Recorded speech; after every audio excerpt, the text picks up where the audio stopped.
Hi, I'm Kristal Hart, and welcome to the Kristal Hart Show. We are at the 43rd Annual Thurman Munson Awards Ceremony, which celebrates famous athletes and corporate leaders who contribute to society.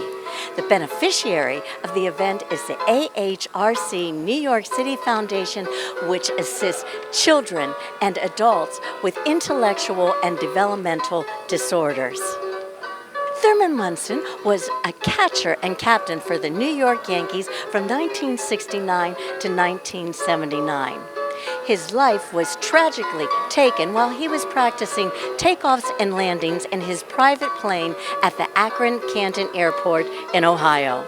Since then, his widow, Diana Munson, keeps his legacy alive through this event. With us is Diana Munson, Thurman Munson's widow. 43 years of this event. Explain to the audience what, about this event. Well, as you said, it's been going on 43 years, and we lost Thurman in 1979 and started the dinner in honor of him, and they said it would last for a few years and it would raise money for AHRC, which is very dear to our hearts, and it was to Thurman. And it's been going on for 43 years now, and New York still loves him. And how much money has been raised? And tell us a little bit. I mean, it's an astronomical number for something that was just going to last 1 year. Well, yes, they said it's built on sentiment, so it would only be, 2-3 years at the most, and we've raised over $19 million in Thurman Munson's name. And what are some of, have you been there to visit and see exactly where the money, I've been at the group homes, I've been at the camps, I've been at the schools, I've seen the residents, I've seen how they progressed. Some of the children came into the schools and were unable to speak, and then a few years later when I went back, they were singing and dancing and putting on little scenes from Broadway shows, and it's so impressive and it's so heartwarming to know that not only are we remembering Thurman, but we're doing a wonderful thing for everyone having to do with AHRC. I'm really proud. And this is a special year because, there was COVID and that sort of slowed things down a little. It's the first time that I've ever missed, actually. COVID, was rampant in our family and in Ohio, so I missed the last 2 years, so I'm so happy to be back. And just say a little bit about the man, Thurman. Well, that's, that would take forever. He was the most unique individual I've ever known, and I not only loved him as a husband and a father, but I loved watching him as a ball player. I was actually a fan. He played the game the way you should play the game, and he still was a little boy at heart, and I loved that about him. And he was the catcher and captain. And, as a catcher, you're in on every play. I mean, that is such a demanding role to play in baseball. And you have all the temperaments of the pitchers, and you really need to be able to keep everyone together. And, things go wrong, and he's Exactly. the one who has to stabilize it. Well, I think that's what Mr. Steinbrenner saw in Thurman. He was a leader, whether he would own it or not. And Mr. Steinbrenner said, I'm going to make you captain. And Thurman kind of balked at it only because he said, there are a lot of captains on this field. And in fact, Mr. Steinbrenner recognized that Thurman was a leader. And I think when he started with the Yankees in the 70s, they were struggling. And Thurman said, we're going to do this, we're going to win again. And you know what the 70s were like. At the end, we were winning everything. So I feel like Thurman had a huge part in that. Well, once again, here at Thurman Munson Awards ceremony, and thank you so much, Diana, for your time. Oh, it's my honor. It's really a pleasure to come back and be able to see all the love. And, people are just wonderful in New York, and they still love him. And I fly into that Akron-Canton Airport a lot. Do you? I do, yeah. It's still a wonderful hometown, but this is home for me. This is home? This is home. Well, go Yanks. That's right. That's right. Thank you. Thank you. With us, Roy White, and we are at the Thurman Munson Awards event. Tell us about Thurman Munson. You played with him. Sure. Thurman and I sat next to each other in the Yankee locker room. We were the last two lockers on the left-hand side of the Yankee Stadium. So Thurman was the first guy that I saw every day when I came to the ballpark. And we became really close friends. Sat next to each other on a lot of plane flights. And Thurman always said, Roy, when I want a good dinner, I come and see you when we were on the road because I knew all the best restaurants in the American League. So it was really great, being a friend of Thurman's and being a teammate. One of the best clutch hitters on the team, who you wanted to be up there when it was a tough spot or you needed a winning run driven in. You could always count on Thurman. And, he gave 100% all the time. He played when he was hurt. And he was just a tough character, but a sweetheart if you knew him, inside the clubhouse. And just tell me what you think about what's going to happen with the Yankees this year and the new rules. What do you think about the new rules with pitching timing and all of that? Well, I think it'll be good for baseball. It'll help speed up the game a little bit. And they won't have the shift, I guess. So I guess that's going to help some of the players. Even though guys couldn't hit the other way when they should have, been able to. But anyway, I'm looking forward to the season for the Yankees. I think they've got a good group. They came close. They came close. Came close again, but not quite close enough. So I like some of the young talent they got coming up. I like Oswaldo Cabrera, and I hope they give him a shot in left field. I think he could be their everyday left fielder. It reminds me a lot of myself. Oh, really? A switch hitter. Played the infield. I played the infield and got converted to the outfield, so I could see him doing the same thing. And he impressed me a lot last year when I saw him. And what advice do you have to all the youngsters out there getting ready to play baseball and probably wanting to go to the major leagues? Just play as hard as you can and learn all you can. Don't try to hit home runs, but you got to do a lot of practice. But you could do it. I was a young kid myself at one time playing Little League Baseball, wishing that I could be in the major leagues, watching Mickey Mantle and the Yankees, Whitey Ford and those guys. And 9-10 years later, I was playing with Mickey Mantle. How did you get that break? It just through the hard work or through did you play college or? No, I came right out of high school. There was no draft in those days, and the Yankee scout was the first one that came to my door and asked me to sign a contract. So, and I wasn't even thinking about the Yankees, growing up in Los Angeles. So, wasn't my favorite team. But I said, the Yankees, oh my God, I'll be in the World Series every year with these guys. It took me 11 years to get there, but I got there, so that's how it happened. Thurman was one of the guys that I don't think he was. I think his bark was worse than his bite a little bit. Everybody was afraid to approach him, but you hear too many people talk about it. But he did send me a telegram one time in Cape Cod, and I still got it. When I broke his record, he sent me a telegram congratulating me. And they tell me that really wasn't. I wonder. I'd love to ask him if someone made him do it. Which record was it for batting average here in Cape Cod League? Huh. But that's pretty cool. Well, he did it with a wood bat. I did it with a aluminum bat. He didn't put that in the telegram, but he could have. That was the first year I ever used an aluminum bat. It was cheating, boy. Ping, back when it was ping. Yeah. Every time you put it in play. But it's pretty cool that he took out time to do that. You remember what your average was? Not exactly. That's what he was talking about up there. I think it was, let me say 34. You said 450? Yeah. I thought it started with a 4 when I'd read previously. Oh, it did? Yeah, okay. It was the first year of the Hyannis Mets. I was the short order cook that summer. To keep our amateur status, we had to have a summer job. I would cook breakfast from 6 to 10 in the morning at the Hyannis newsstand, a little 12-seater. Then I would get the lunch menu ready, go wash my uniform, take a nap, hang out a couple line drives, and go out for Spodioti night at the Moors. Spodioti? Oh yeah, I was from a little town. That was summer in Cape. Great. I'm hoping this summer can rival my summer in the Cape. With the changes that are taking place, how are you acclimating the players to some of the changes? You talking about rule-wise? role? Well, I think it's some unproven some territory that we're going to cross as it comes, but you try to get ahead of it.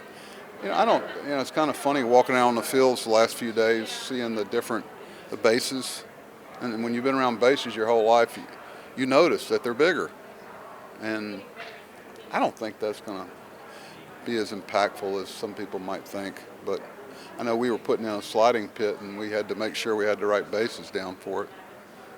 And, the clock will be the big one. The shifts is going to be interesting. I think it's going to give fodder for a lot of conversation and articles and things to write. When you see a trend developing, trying to figure out who it's going to affect and who it's not. It's going to be interesting to watch, but I think the pitch clock, once it all settles down, I think they'll probably be mad at the umpires and somebody just trying to enforce it.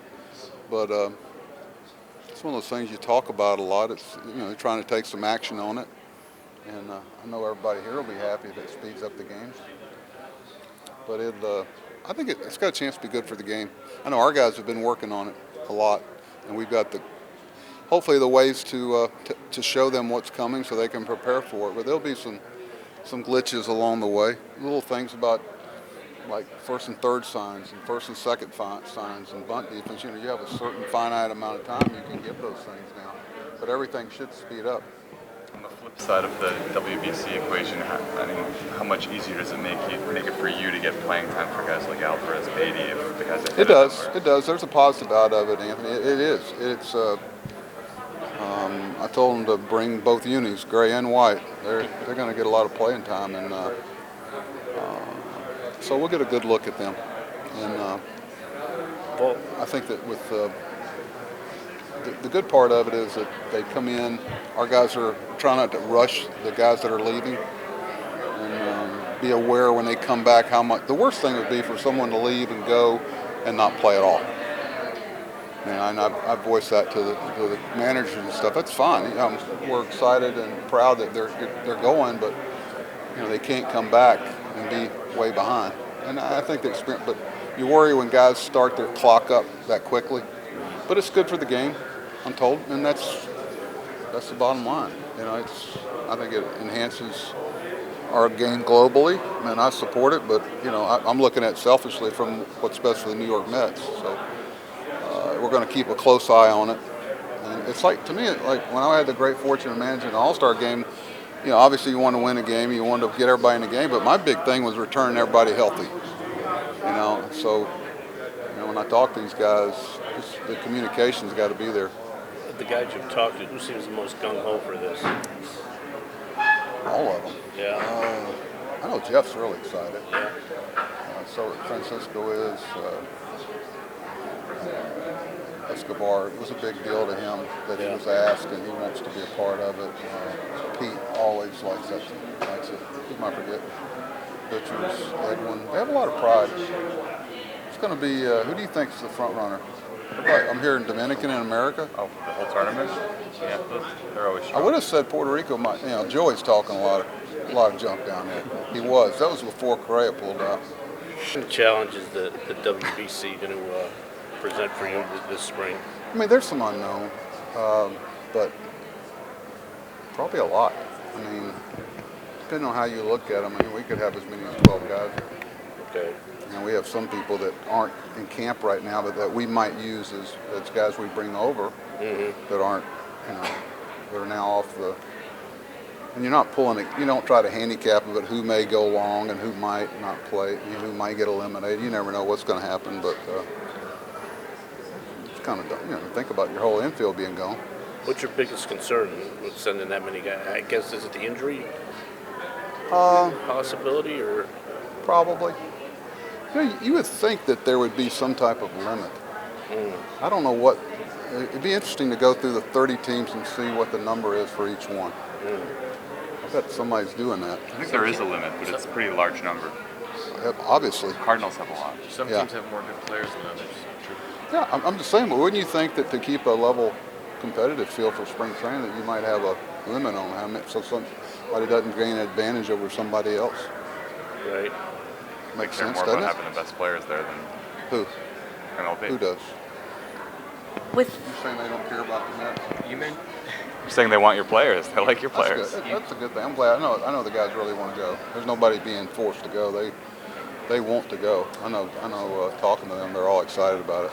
You mentioned the whole infield. That includes Escobar, I guess? Mm-hmm. Okay, he's a definite. As far as I know. And then I saw him yesterday morning. And then there's Diaz and Ottavino in the bullpen, I know. Who? Diaz and Ottavino. Otto's still, that's not sure. Some people are running with that. That's not a given yet. Talking to Aaron, they still, you may know more than I do. This was a few days ago. I've talked to Mark DeRosa a lot. Did I say Aaron? To Mark, I spoke with him a lot. There's still some considerations about the final roster. Like, Perez, the catcher, is on Puerto Rico's team. Okay. But he's on one of there's like 50, and they don't know. There's a reserve list, and then they decide who they're actually going to take. Like all of a sudden, Correa's not going, right. So it changes some. And Quintana's going? Yes. What about Marte? No, not at this point. Narvaez is going. Yes, saw him yesterday. Who else is on that list for you guys? I don't know. You'd have to say a name, and I could tell you. Not Nimmo. Not yet. What does No, that mean? not yet. I don't even know if he's on the reserve list or not. But it's kind of weird. Perez is, but Nimmo. Oh, you talking about Nito or Nimmo? Nimmo. No, not going. Or Nito might play. Could. He's still on somewhere. I think there's some unknown there. My area scout, Dave Keith, he texted me when he saw that I was being awarded this award. I don't know, that's bad English, but high school guy. He texted me when he saw that I was getting this award, and he said, when the Yankees flew you out to Yankee Stadium after you got drafted to take BP with the team, it was 2008, so it was the old stadium. He said, so they actually put you in Thurman Munson's locker, and the guys were okay with that. So I think it's pretty funny how things can come full circle like that. Did you know that at the time? I don't think I knew it at the time, or maybe I was just caught up in the moment. You walk in the clubhouse and Jeter and A-Rod and Mariano and Posada. It's kind of, you don't really remember that much afterwards. You're kind of just starstruck and that stuff. I think you're the longest tenured Yankee, right? Drafted in 2008. Does anyone predate you? No, not anymore, I don't think. I mean, Dellin was a year or two in front of me, and Romine was a year ahead of me. Does that strike you in any way? Is that you're a senior member of the organization? I mean, I wish I played well enough to make it to the big leagues earlier, but the important thing is that we're here now, and hopefully I can just keep helping the team win and be here for as many more years as possible. You had a nice second half. I'm just wondering what are you going to do to make sure you're consistent all year? Every season's kind of a learning opportunity. So every time you have success, you have to take pieces of that and just apply them to the next year. And one thing I've learned is if you keep trying to search for a feeling in the past, that's usually the wrong way to go about it. So I think just the general principles of, a little more contact oriented, a little more line drives, I think is going to really help me going forward. And then just figuring out what works for me in the current moment. Kyle, I think it'd be a pretty quick adjustment for the new pitch count rules, throwing over to first base, that kind of stuff. That you get through spring training with that, you guys will be all right. Yeah, I hope that we'll just be able to get used to it in spring training, and maybe is there like a grace period at the beginning of the year? I'm not sure. I'm pretty sure they'll have those clocks set up like in your bullpens and things like that, and just to acclimate you guys. I'm used to it from my time in the minor leagues, but it also wasn't super strict. Right. But it did kind of keep the pace of play moving, so I'm hoping that it's sort of the same thing where it's not super strict, but it like kind of pushes guys along to stay at a good pace. Right. How do you see all these changes with the major league rules? How is it going to affect the game and your performance? team's performance? I think it remains to be seen. I don't know if we can just come out and say something's going to be really good or really bad yet. We're just going to have to see what happens, because I thought I would hate the extra inning rule, and now I actually really like it. So I think it's pretty exciting too. It's almost like a sudden death in football, where it's just somebody's going to win soon, and they're kind of forcing things to happen a little quicker. And I actually like it, and I thought I would hate it. So we'll just have to see how it goes. Is bigger bases also on there? What's that? I think that's more for safety. Safety? Yeah. I think if you look at the numbers, the base paths are going to be a little shorter now, so maybe it'll encourage some base stealing is what they think, but I think that was more safety motivated. And like with the pitching and everything, is that to keep the game going as far as maybe the game's taking too long or? So they say, but like I said, we'll just have to see how it works, if it's too much or if it actually works. We'll see. And your connection with the pitchers, and I mean, you're in on every play, and keeping everybody together in moments of good and bad temperaments. Yeah, role. I mean, we're definitely going to have to move on from things quicker now, because we're on the clock. Okay, thank you. With us is the greatest golf player in the world, Annika Sorenstam. Yep, correct. Yes, I got that right. And we're at the Thurman Munson event. Tell me a little bit about what this means to you. Well, I'm super excited to be here, honored to be recognized this evening, and this quite impressive award winners tonight. So I'm very humbled to be here, but also obviously be associated with an organization now that gives back to people with disabilities, trying to enrich their lives. So I feel very fortunate to be here and be able to help out in a small little way. And she is receiving an award, and also for her own community service. So do you want to talk about your organization? Yeah, so I started my own foundation 14 years ago. It's called Annika Foundation, and we provide playing opportunities for young girls around the world. Try to inspire them to live their dream, kind of like what I did within the game of golf. So, the last 14 years we have, I want to say, over 7,000 girls have participated in our events. We have from over 60 different countries, and giving back millions to the game to just inspire young girls to pick up a club. And it's exciting to see that more girls are playing the game of golf than ever, which is exciting, but we're going to continue to do that. I mean, obviously the goal is to get to 50-50, 50% boys and 50% girls, so just continue with the different initiatives to, again, to have the girls come out there, meet other girls, and just enjoy this game, because it's a game for life.